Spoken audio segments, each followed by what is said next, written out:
Keberkahan yang dipenuhi dengan amal-amal jariah, amal-amal kebajikan yang akan menghapus segala dosa kami, yang akan memberatkan timbangan amal kebaikan kami nanti di hari kiamat. Rahon daita ikhlas daita datang dari rumah Allah Subhanahu wa taala. Bersyukur alhamdulillah ya Allah. Mbui pembeita umur ma dondo de mada take. Mbui pembeita kesempatan mada. Dari mori ke ada dunia ke.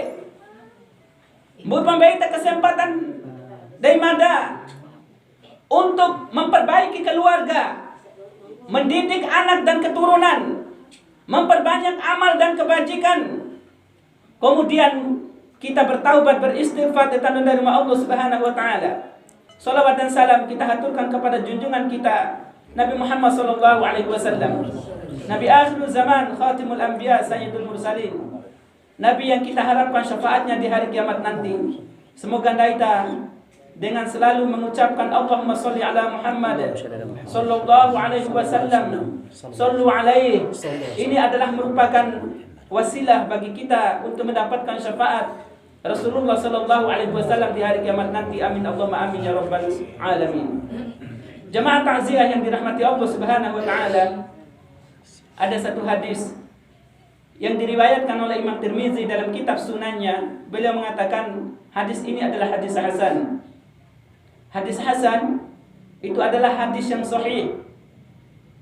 Istilah hadis hasan ini yang pertama kali mencetuskannya adalah Imam Tirmizi.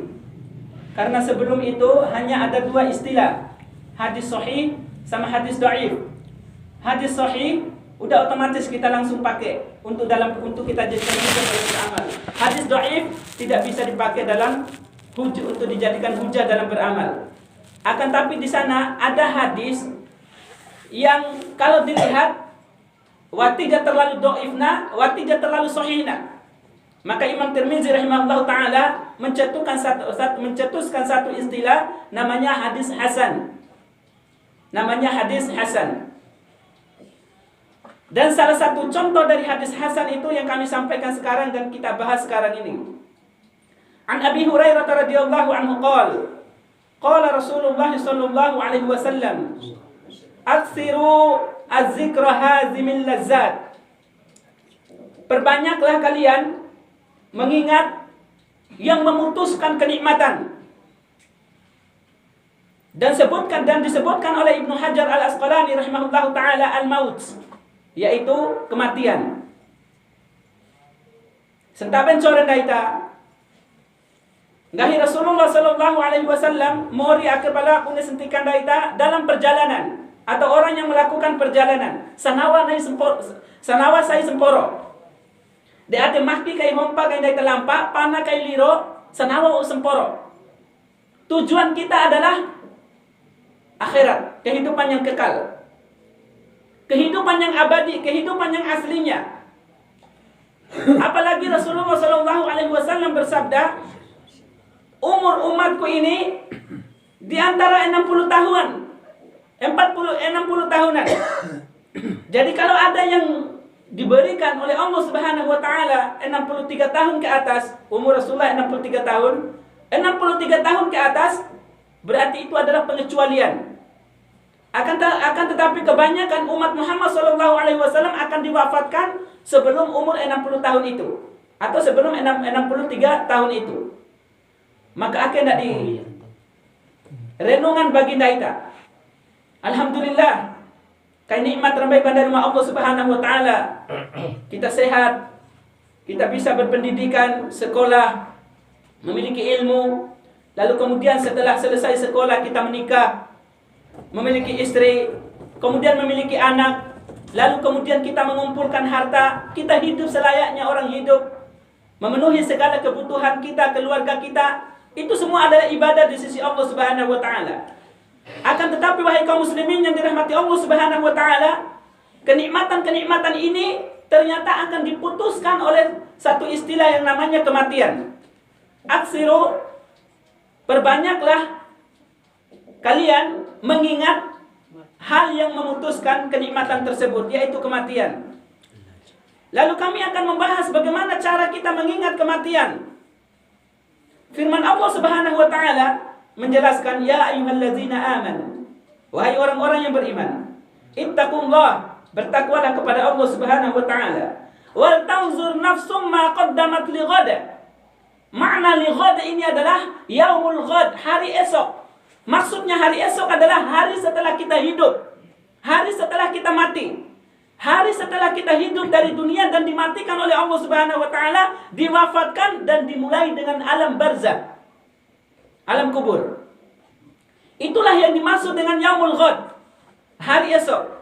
Disuruh untuk memperhatikan diri kita, disuruh untuk memperhatikan amal kita, bekal kita, kebutuhan kita, untuk kita gunakan nanti di dalam alam barzakh sampai nanti dimasukkan oleh Allah Subhanahu wa taala dalam surganya. Amin Allahumma amin ya rabbal alamin.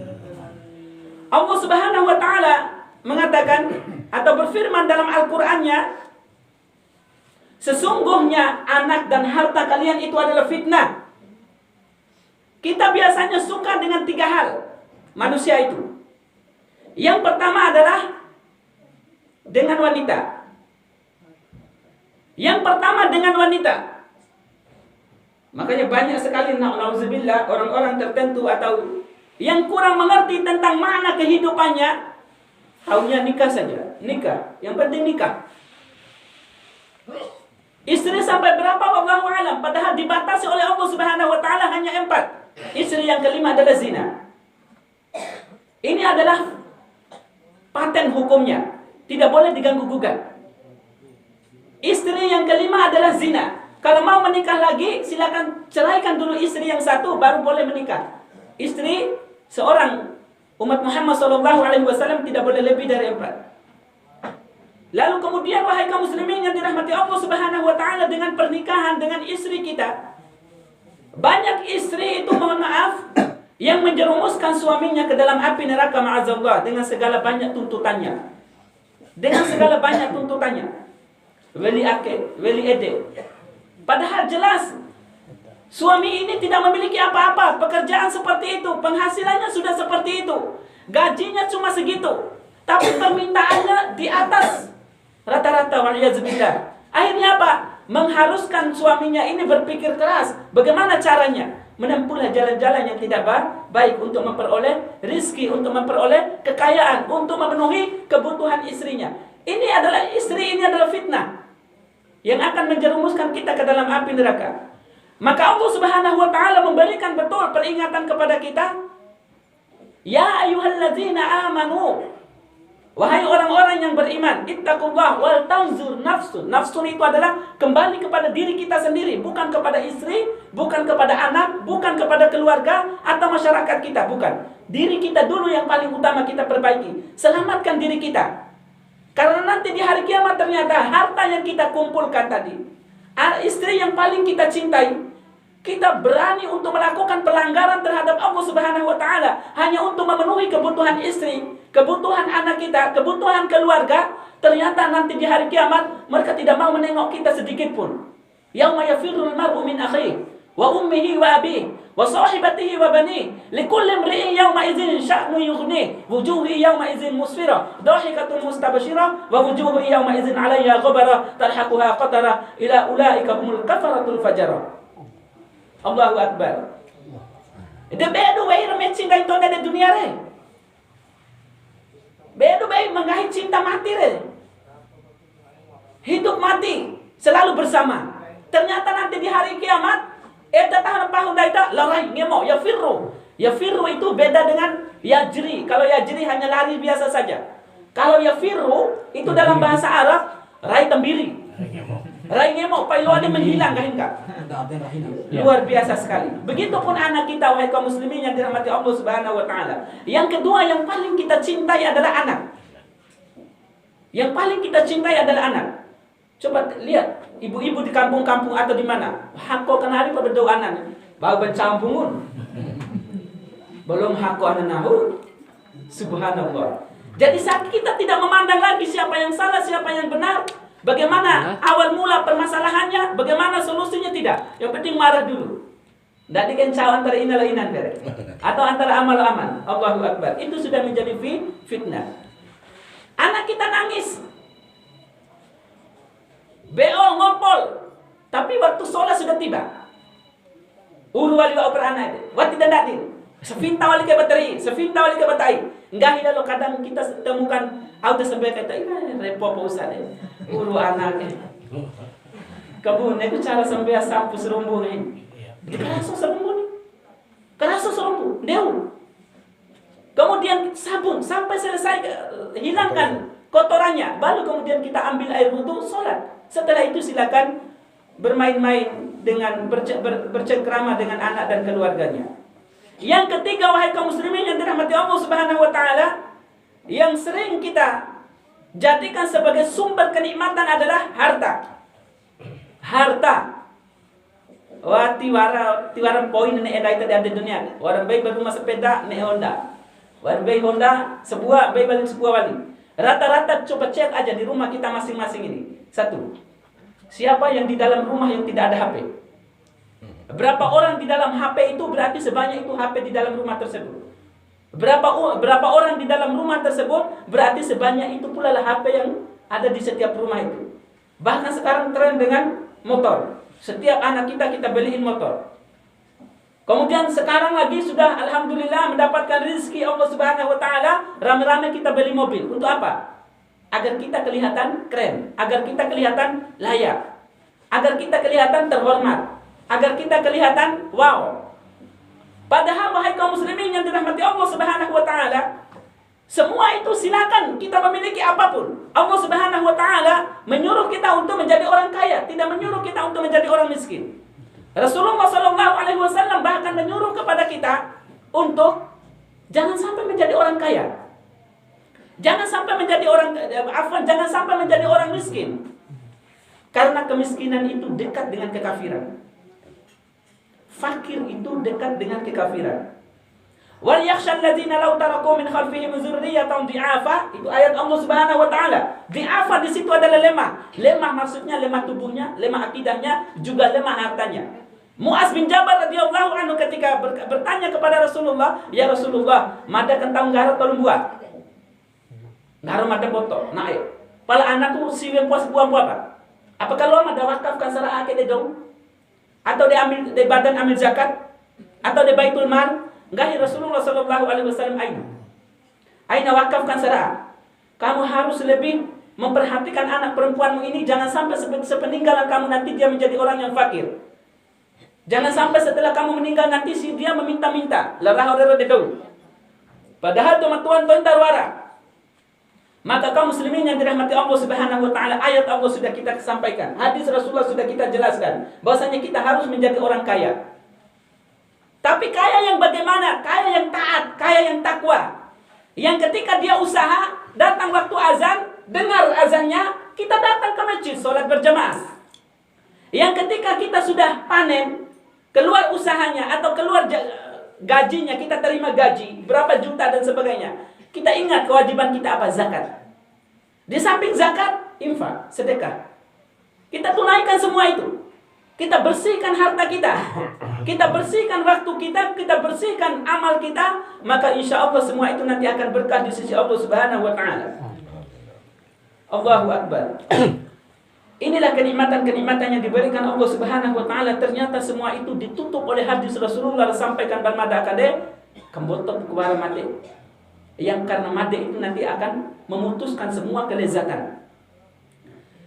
Kaum muslimin yang dirahmati Allah Subhanahu wa taala, alhamdulillah luar biasa, sekalipun kita tidak bisa langsung bertatap muka di luar, maka sebenarnya lebih suka walaupun berdiri itu enggak masalah tadi, tapi tidak apa-apa. Dan memang begini kita settingnya. Hikmah memang. Ya, insyaallah. Dia setapen sore itu tuh, ain to inari atas toi. Tahali ke semporo, Pak. Iya, semporo Pak tahali, insyaallah. Kita akan lanjutkan pembahasan kita tentang mengingat kematian. Salah satu bukti dari mengingat kematian adalah yaitu memperhatikan kira-kira amal apa yang akan mengalirkan pahala jariah buat kita. Ada hadis Rasulullah sallallahu alaihi wasallam, "Idza mata ibnu Adam, inqata'at 'amaluhu illa bi thalasin." Nah, mati sepersebuah Adam, semua amalnya terputus kecuali 3. Yang pertama adalah amal jariah, amal soleh.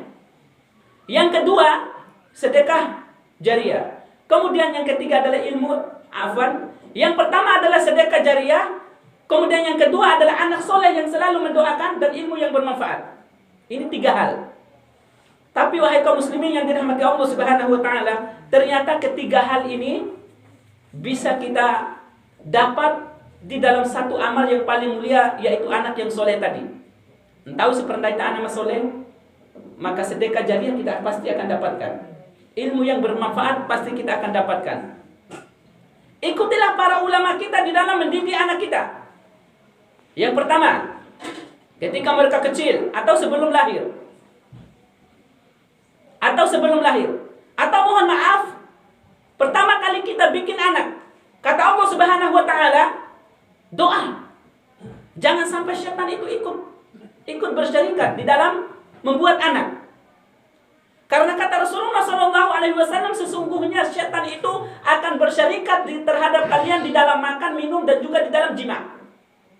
Di dalam jima, hubungan suami dan istri. Maka di situ harus doa, sehingga syaitan tidak ikut campur di dalam pembuatan anak, dan anak itu nanti akan bersih, suci, dijaga oleh Allah Subhanahu wa taala. Kemudian ketika dia ada di dalam rahim istri kita, apa yang dilakukan? Ngaji. Terutama di umur yang sudah ditiupkan roh baginya. Kita perdengarkan ayat Allah Subhanahu wa taala. Jangan seperti orang barat, perdengarkan musik katanya, biar anaknya cerdas. Padahal kata Allah Subhanahu wa taala, musik itu mematikan hati. Imam Ahmad rahimahullah taala mengatakan musik itu adalah suara syaitan. Makanya kemarin ketika ada salah satu ustaz kita yang ceramah 2 hari yang lalu di Lido, katanya, coba hafal ayat ini, gak ada yang tahu.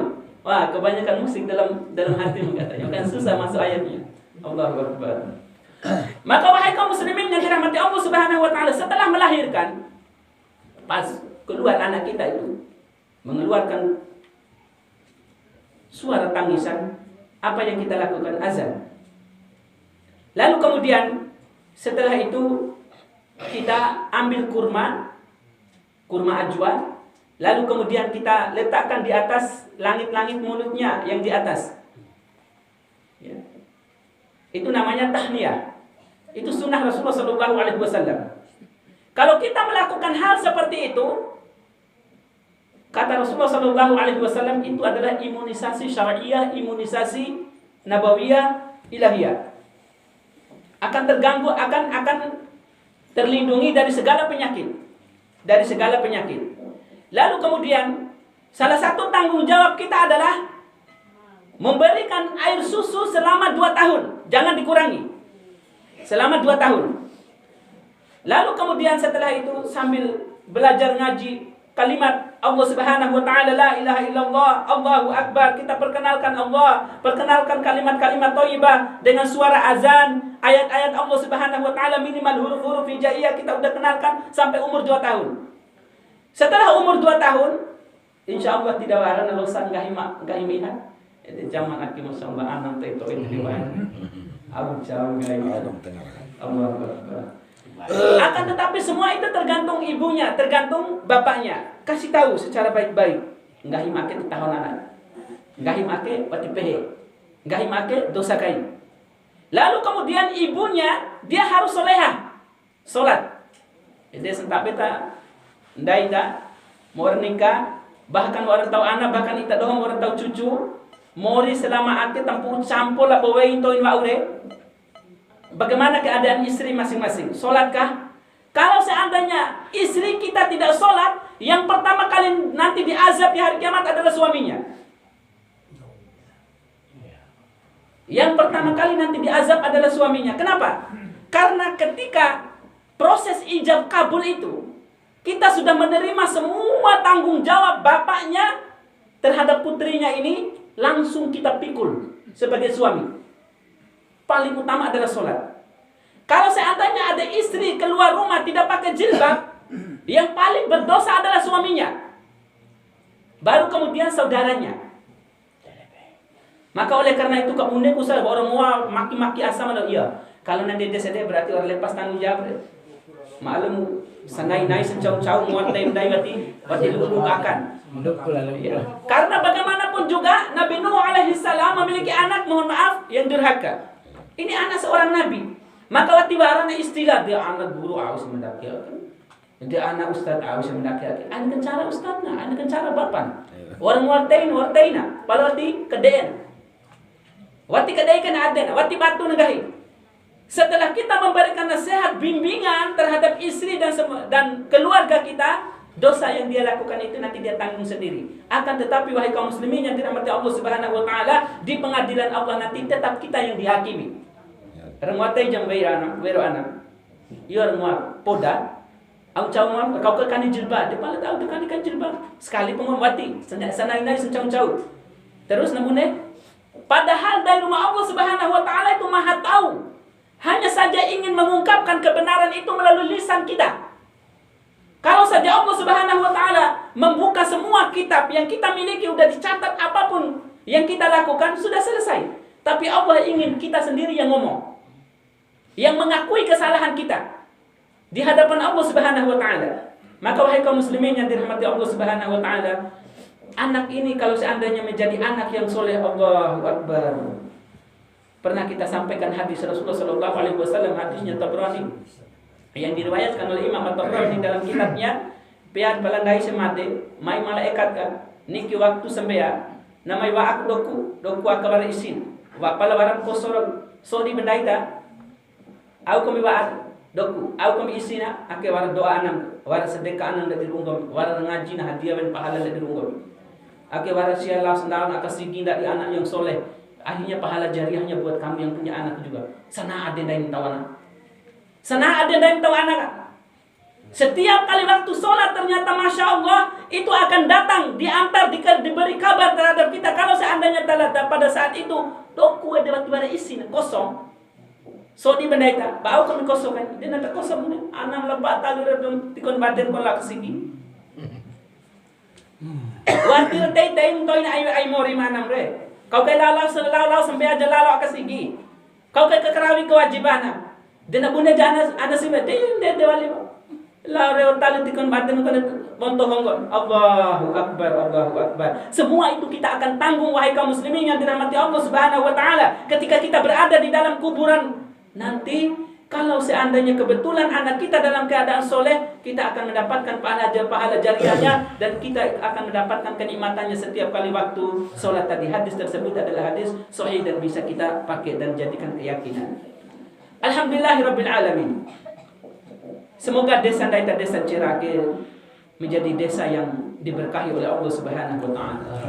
Desa yang penuh dengan keberkahan, rizki, kemudian kasih sayang anak-anak yang menghafal Al-Quran. Lemada kaso sebelum menutup ini, kemarin juga kita ceritakan di Lindo, kita gunakan kesempatan seperti ini untuk saling ajak, saling dakwah, saling mengajak kepada kebaikan, terutama dari Ru'anan Corendaita. Cita-cita Mada 4 tahun yang lalu, hampir 4 tahun membangun rumah Quran ini. Dengan segala hal yang kita lakukan tidak bisa kita rincikan dan ceritakan di sini. Akan tapi kita bersyukur kepada Allah Subhanahu wa taala yang telah menyampaikan semua asa dan semua cita-cita kita sehingga kita semua bisa sama-sama menikmatinya dan kita jadikan rumah Quran dan hasil perjuangan ini nanti sama-sama untuk menuju surga Allah Subhanahu wa taala. Amin Allahumma amin ya rabbal alamin. Dengan 2 program yang kita buat. Yang pertama dari anak kita umur 3 tahun sampai 9 tahun kita sebut dengan Taman Quran. Kita pisahkan memang. Bahkan Madakaso membuat lembaganya tersendiri dibandingkan dengan Rumah Quran Putri. Kita tidak memasukkannya di dalam Rumah Quran Putri, tapi memasukkan di dalam lembaga tersendiri yaitu Taman Quran. Anak kita yang laki-laki, yang perempuan, yang umur 3 tahun sampai 9 tahun, tafadhol, silakan. Kita sama-sama membawanya ke Rumah Quran. Insya Allah dengan itu sedikit demi sedikit, cepat atau lambat, anak kita akan bisa menjadi generasi Quran. Amin, amin Allahumma amin ya rabbal alamin. Kemudian di dalam program yang sangat mulia ini, Bunda Segahide berjuang ke Tiwau ke PKC. Bagaimanapun kuatnya, istiqomahnya, tangguhnya kita, semua dukungan, doa, dan segala hal yang berkaitan dengan perkembangan rumah Quran kita sangat kita harapkan. Dan terutama dari kakanda kami selaku kepala desa, pemerintah desa, insya Allah ini akan menjadi aset desa kita. Aset yang paling besar. Setelah dari ini sudah diresmikan, ini hari ke-7 sudah berlalu ini. Sudah aktif. Di mana-mana nanti pedalakan daita, khususnya desa Belo ake cerita. Tibunen, semoga dengan cerita baita doa ake, mai to ipa ada doa sebuah. Itu akan amal jariah.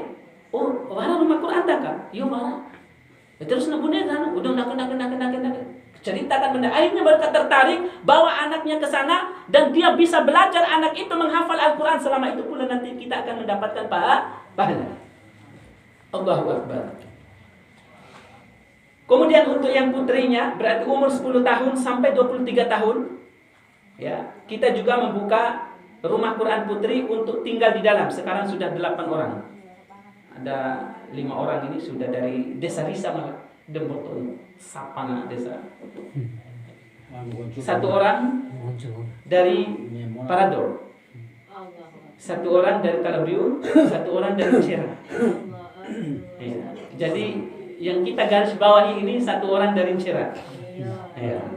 Allahu Akbar. Dari 8 santriwati 1 orang dari Cerah. Siapa 1 orang dari Cerah itu? Semoga anak kita, itu saja. Semoga anak kita. Maka wahai kaum muslimin yang dirahmati Allah Subhanahu wa taala, program yang kami bawa ini adalah program dari Kota Besar. Insyaallah program ini mungkin rumah Quran putri ini rumah Quran pertama di kota dan kabupaten Bima. Seperti kami membangun 7 tahun yang lalu rumah Quran di Talabiu, itu rumah Quran pertama. Baru setelah itu semuanya pada ramai bangun rumah Quran. Alhamdulillah setelah mereka datang silaturahim menanyakan segala hal, alhamdulillah atas izin Allah Subhanahu wa taala kita bisa sama-sama berjuang. Kaum muslimin yang dirahmati Allah Subhanahu wa taala, anak yang akan menghafal Al-Qur'an untuk menunjukkan jalan kita ke surga Allah Subhanahu wa taala, anak itu yang akan kita harapkan. Maka oleh karena itu biasanya anak yang menghafal Quran sudah pasti sholat. Sudah pasti sholat. Kenapa? Karena ketika dia proses menghafal Al-Quran, bukan saja Al-Quran yang dia didik, yang kita didik untuk menghafalnya, tidak. Tapi sholat 5 kali sehari semalam itu kita betul-betul menjaga mereka. Sholat sunnahnya, puasa sunnahnya, kita jaga mereka. Berarti selama waktu mereka menghafal 1 atau 2 tahun sampai 3 tahun mereka menghafal, selama itu pula mereka dibiasakan untuk beribadah kepada Allah Subhanahu wa taala. Gori aja silakan dilepas. Insya Allah dimanapun mereka akan pergi, dimanapun mereka pergi ketika mendengar suara azan, mereka pasti kembali ke masjid. Dimanapun mereka pergi, setelah kita didik seperti itu dari umur 3 tahun sampai tadi ukuran kurang lebih SMP atau SMA, maka ketika mendengar suara azan, mereka pasti akan kembali ke masjid. Ini yang kita dambakan, ini yang kita impikan wahai kaum muslimin yang dirahmati Allah Subhanahu wa taala. Dan alhamdulillah untuk Taman Quran tidak mengganggu sekolahnya. Mereka sekolah dari jam 7 sampai zuhur. Gori ada ita lohoro mor jalan maki akan tolong mor maki lotei ne istirahat. Lawa akan hari setengah 3 anak. Dula tahu de umare maru silakan. Tutu sampai asa. Gori sampai asa ita doang ciwe-ciwe silakan bakor royau di rumah keluarga. Setengah 6 silakan jemput anaknya. Enak. Mau dibawa tambahan pelajaran di TPA boleh silakan ke TPA-nya lagi sampai malam. Setengah 9 atau jam 9. Setelah itu dijemput lagi tidur. Besok pagi terus mutar seperti itu anak kita kegiatannya. Mau seperti apa 1-2 tahun yang akan datang. Asalkan daita sebagai dematua istiqomah. Oleh karena itu kami hadir di rumah Quran ini. Yang Taman Quran ini adalah sebagai solusi bagi kita doho di dalam mendidik anak-anak kita semuanya. Insya Allah. Semoga Allah Subhanahu wa taala merahmati dan memberkahi semua amal kebaikan kita semuanya. Amin ya rabbal alamin. Ini saja yang bisa kita sampaikan. Semoga sahabat beraringan dari akhir luar toita pokir bi ketaho, terutama fikih dari ruwe kindai akhir uru anare dari rundaita, ibadah dari rundaita, taubat dari rundaita. Allah Subhanahu wa taala akan menerima segala taubat kita. Allah Subhanahu wa taala akan menerima segala amal kita. Minta kepada Allah keikhlasan dan keistiqomahan. Barakallahu fikum. Jazakumullahu khairul jazaa. Wassalamualaikum warahmatullahi wabarakatuh.